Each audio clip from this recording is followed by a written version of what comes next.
Hello everybody, welcome back to the Nibiru channel. It is August 22nd, 2016, and I have a very startling video to share with all of you today. Yesterday I released two videos talking about the weather patterns, systems, and possible catastrophic disasters pertaining to the arrival of Nibiru.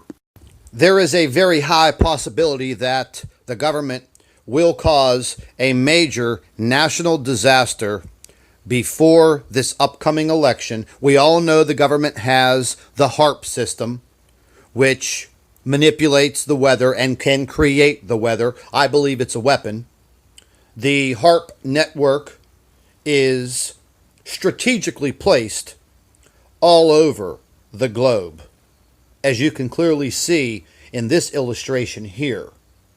Now, we all know that Obama has mentioned a few times about a third term as president, and under the 22nd Amendment, that is actually possible. This would definitely have to be a major act of terrorism or a major catastrophe within our country for martial law to be declared and the election canceled. The video that you're about to watch right now is quite startling, so sit back and please pay close attention. Could Obama use a natural disaster to claim a third term as president? Recently, there has been a lot of talk about an imminent disaster that could happen. 2 months ago, it was Yellowstone. And just after that, everybody was worried about Mount St. Helens. And then the big news was the epic hurricane season that we would see this summer. And now, all the attention is focused on the Cascadia subduction zone and the threat of a 9.0 earthquake that could affect millions of people along the West Coast. It's as though the government is cluing us in that a huge natural disaster is going to happen at any moment, and it could be anything, and we should be prepared. Why are they doing this? Obama and FEMA officials have spoken out now on several occasions. People need to be ready for a cataclysm, that they should have stored food, water, and other supplies and have an escape route. Obama isn't the only leader talking about an imminent event. The Canadian government is also making preparations for a disaster. British Columbia has spent millions of dollars in readiness for a massive earthquake and tsunami. British Columbia's emergency preparedness minister says it's not a matter of whether an earthquake will hit the West Coast or not. It's a matter of when it will hit. Students in Alberta were told last month that they should be prepared for a climate disaster, a somewhat unusual warning to a region located closer to the center of Canada's mainland, not near a body of water. Looking at the U.S.'s West Coast, Washington State Governor Jay Inslee has recently started preparing emergency services in his state. He cites that it's not a matter of if, but when, for the Cascadian earthquake to happen. California has already made preparations in April and May and is participating in a major drill taking place from June 7th through the 10th called Cascadia Rising. This involves the states of Washington, Oregon, and California and is backed by FEMA. It simulates a 9.0 earthquake and the potential for a tsunami. Oregon Governor Kate Brown and California Governor Jerry Brown have both invested heavily in earthquake disaster response and preparation. They've been vocal about the need to prepare for a huge coming earthquake and how one can stay safe during such an event. Additionally, several mainstream media publications have pushed people in the US and Canada to prepare now for a climate devastation. It's not a matter of if, but when for us. And today, thousands of first responders held a massive drill to make sure that they know what to do when that big one strikes. 9.0 magnitude earthquake and tsunami hits. In fact, the Oregon Office of Emergency Management says it'll affect more than 15 million people in our area. 5,000 of them will die, and more than 1 million of them will be in need of food, an issue Governor Kate Brown addressed this morning. And their homes should be stocked with food, water, and critical items to help them sustain extended periods of time without electricity or plumbing. Total chaos that can happen at any moment. Why are they doing this? Why do they keep issuing these warnings about imminent climate threats? We've also seen companies in Canada and the US who are now pouring millions of dollars into disaster response, including AT&T, who will invest $600 million so that customers can maintain communication during a disaster. Additionally, there are several other states located in the center of the U.S. that will carry out major disaster response exercises, including Tennessee. According to the article you see on the screen, Tennessee will carry out one of the largest exercises in the history of the state. Is it just me, or does it seem like there's a lot of preparation for a climate cataclysm that is coming, whatever it might be, whether it's Cascadia or a hurricane or something else?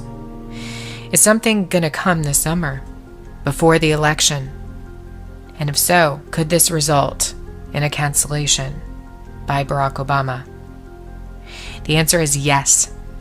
In fact, Obama can do it easily with the declaration of martial law. Constitutional rights in America will be suspended in such an instance. It is hard for people in the U.S. to envision what their nation would look like under martial law. Some say it can't be done, but I beg to differ. In fact, I will play a clip of a congressional hearing from decades ago, where a discussion ensued about the suspension of the Constitution and the establishment of a provisional government during a time of national crisis. A crisis does not have to be a military invasion. It could be a natural disaster that leads to the outbreak of chaos. In this event, Obama could easily lay aside all amendments of the Constitution, including the 22nd, that forces term limits on the executive branch. Colonel North, in your work at the NSC, were you not assigned at one time to work on plans for the continuity of government in the event of a major disaster? Mr. Chairman.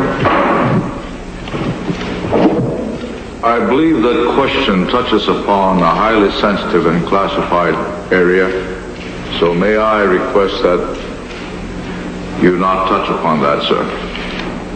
I was particularly concerned, Mr. Chairman, because I read in Miami papers and several others that there had been a plan developed by that same agency, a contingency plan in the event of emergency that would suspend the American Constitution. And I was deeply concerned about it and wondered if that was the area in which he had worked.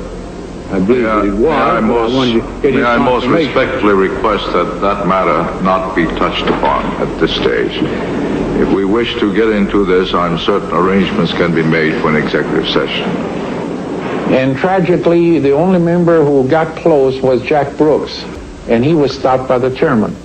But the truth of the matter is that, yes, you do have those standby provisions, and the plans are there, and the statutory emergency plans are there, whereby you could, in the name of stopping terrorism, apprehend, invoke the military, and arrest Americans and hold them in detention camps. This clip clearly shows that a top-secret plan has been in place for some time that pertains to the suspension of the U.S. Constitution and the ushering in of a provisional government during a national crisis.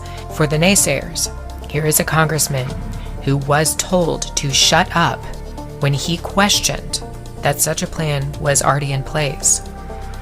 If Obama isn't going to declare martial law and establish a provisional government at some point from now until January 19, 2017, then why did Mitch McConnell fast-track a bill back in January that handed Obama absolute authority of the U.S. military to declare martial law anywhere in the world, including the United States?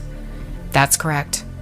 Never before in history has a president of the U.S. had such power over the military to declare martial law for any reason, at any point in time, anywhere in the world.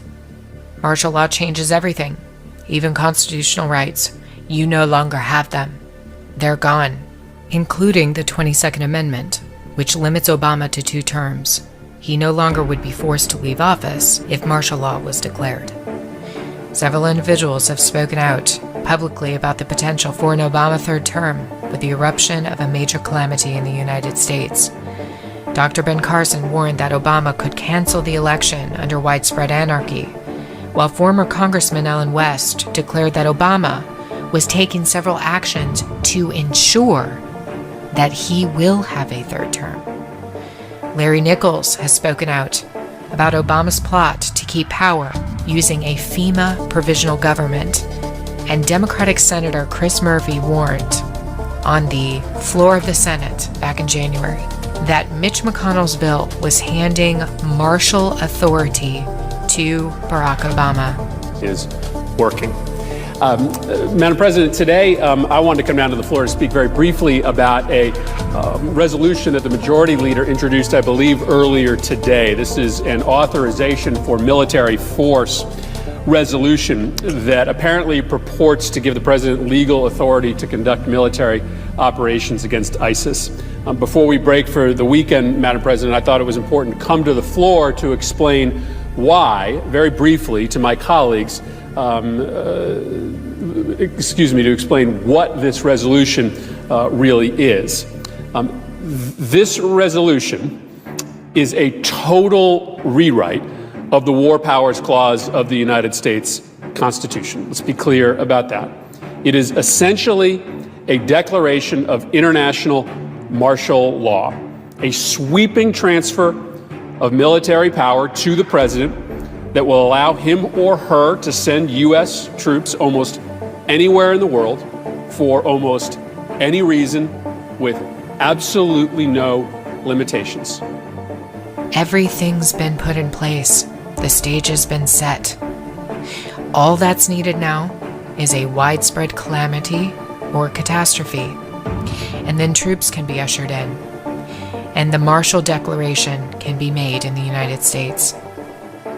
An Obama third term scenario is really not hard to accomplish. If the Cascadia subduction zone were to blow, or any other type of natural disaster, such an event could easily cause enough chaos, looting, and rioting for Obama to declare the Marshall State. Once he does this, the 22nd Amendment goes up in smoke, and his third term is ushered in.